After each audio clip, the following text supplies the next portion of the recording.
ជំរាបសួរនិងសូមគោរពដល់ពុកម៉ែបងប្អូនទាំងអស់គ្នាដែលចូលមកកាន់ Channel របស់ Admin ដើម្បីទស្សនាវីដេអូតម្រុយឆ្នោតយួន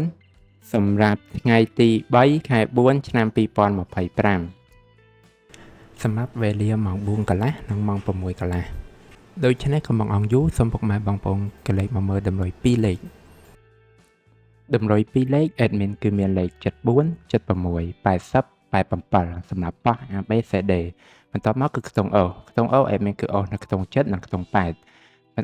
សម្រាប់ប៉ះ ABCD ដូចគ្នាបន្ទាប់មកគឺលេខពិសេស Admin គឺមានលេខ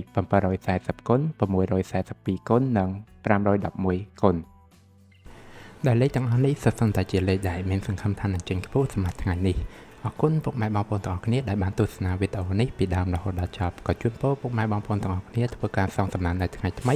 ទទួលបាននូវការហេងឆ្នះចំទាំងអស់គ្នាជាចុងក្រោយ Admin សូមពុកម៉ែបងប្អូនជួយ Like Subscribe និង Share ដើម្បីជាកម្លាំងចិត្តដល់ Admin ផងនិងដើម្បីពុកម៉ែបងប្អូនទាំងអស់គ្នាទទួលបាននូវវីដេអូថ្មីបានឆាប់រហ័សផងដែរដូច្នេះ Admin សូមជម្រាបលានិងជួបគ្នានៅវីដេអូក្រោយ